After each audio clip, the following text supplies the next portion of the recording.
vous risquez de recevoir ce courrier-là. Je remercie vraiment la personne qui m'autorise à utiliser le courrier qu'elle vient de recevoir de son assurance suite à un refus par rapport à son invalidité.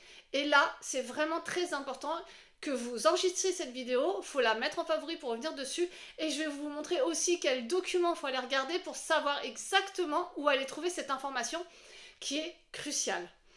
Madame, monsieur, nous vous informons que Madame Untel s'est présentée à un contrôle médical donc là c'était en juin. Le contrat d'assurance auquel elle a adhéré définit la garantie incapacité temporaire totale comme l'incapacité reconnue médicalement d'exercer une activité quelconque, écoutez bien, une activité quelconque, professionnelle ou non, même à temps partiel, à la suite d'un accident ou d'une maladie. Après étude de son dossier, machin assurance, l'a reconnu apte à exercer partiellement une autre activité professionnelle à compter de, et là à compter de la date pareil de la fin du rendez-vous. Par conséquent, machin assurance ne peut poursuivre la prise en charge des échéances du prêt cité en objet au-delà du telle date, c'était la veille du jour du médecin, mais ils le disent de toute façon, veille de la date de visite médicale sous réserve de la présentation des pièces justificatives prévues par le contrat jusqu'à cette date. Nous vous rappelons cependant que les pièces justificatives administratives des organismes de protection sociale, sécurité sociale et MSA par exemple, ne sont pas suffisantes pour justifier d'une incapacité temporaire totale au sens du contrat.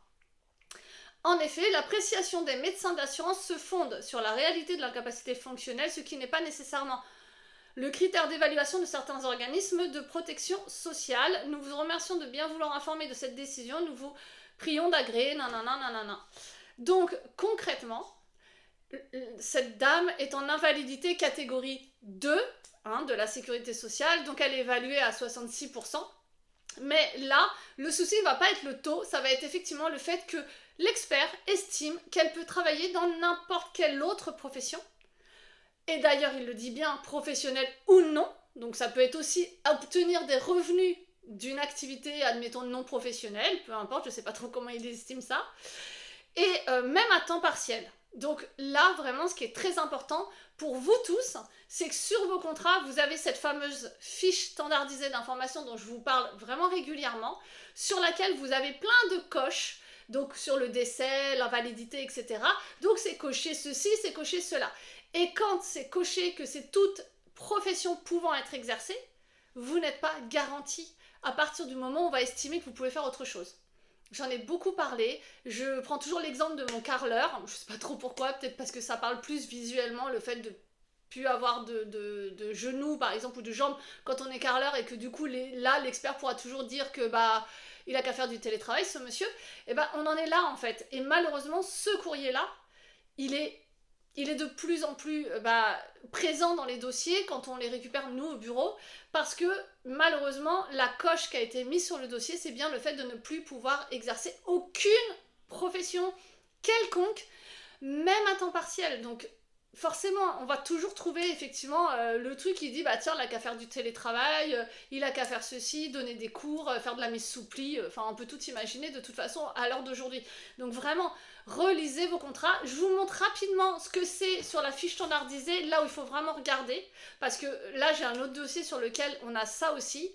Donc cette personne-là du dossier n'est pas en invalidité, mais c'est quelque chose que je préfère alerter pour la faire changer. Il y a deux choses sur la fiche standardisée là que je peux vous montrer. Donc il y a effectivement ça qui est une catastrophe toute activité, et le fait que toutes ces garanties s'arrêtent à 65 ans. Donc vu que son prêt va jusqu'à 73, c'est un petit peu dommage, c'est-à-dire qu'il n'y aura plus d'assurance hormis juste le décès pour la fin du prêt. Donc voilà, c'est pas parce qu'à 65 ans, on a 65 ans qu'on s'arrête de travailler pour la plupart, et quand bien même, il y a d'autres garanties comme la perte totale et irréversible d'autonomie qui doit rester sur le contrat. Donc je sais encore une fois, mes vidéos sont longues, et oui, je le sais, j'en suis consciente, je n'arrive pas à faire plus court parce que il faut que je vous montre. Donc voilà, n'hésitez pas à vous abonner, je vous montre ça tout de suite.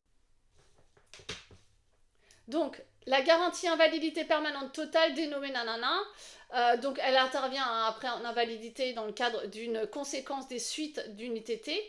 Toute activité pouvant être procurée. ce qu'il aurait fallu avoir, c'est bien strictement son activité professionnelle. C'est ça qu'il faut que vous ayez coché sur vos contrats, mais vraiment ça. Et vous voyez, ça dit bien que là, dans notre contrat, la garantie d'invalidité cesse à partir de 65 ans.